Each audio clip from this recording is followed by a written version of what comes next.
दूरच्या आकाशगंगेत हिंदू प्राईमचा फाय हिंदू ग्रह भरभराटीला आला, ज्यामध्ये प्रगत प्राणी राहतात ज्यांनी त्यांच्या पूर्वजांच्या प्राचीन परंपरांचा सन्मान केला.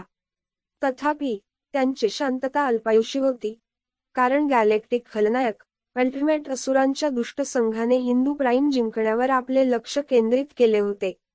निर्दयी आणि धूर्त रावण एक्सच्या नेतृत्वात अल्टिमेट असुरांनी प्रचंड लेझर तोफ आणि विनाशकारी प्लाझ्मा बॉम्बसह भयंकर फाय शस्त्रे चालवली. त्यांचे आरमार हिंदू प्राईमवर उतरले, तेथील रहिवाशांचा नाश करण्याचा आणि ग्रहाच्या मौल्यवान संसाधनांवर दावा करण्याच्या हेतूने.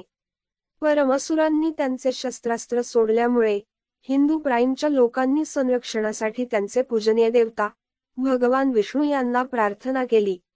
सर्वशक्तिमान विष्णूने त्यांच्या दुःखाची जाणीव करून युद्धभूमीवर प्रकट केले. आपल्या तेजस्वी आभा आणि पराक्रमी सुदर्शन चक्रासह विष्णू मैदानात उतरले. परमसुरांनी देवाच्या आगमनाने निश्चिंत होऊन त्यांच्या अग्निशक्ती त्याच्याकडे निर्देशित केल्या. विष्णूने आपल्या चक्राने त्यांचे हल्ले सहजतेने दूर केले आणि हिंदू प्राईमभोवती संरक्षणाची ढाल तयार केली. विष्णूच्या हस्तक्षेपामुळे क्रोधित झालेल्या रावण एक्सने देवाचा सामना केला.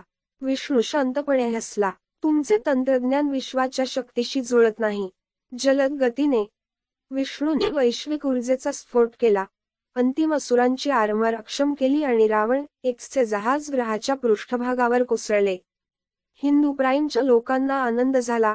विष्णूच्या वेळेवर हस्तक्षेप केल्याबद्दल कृतज्ञ.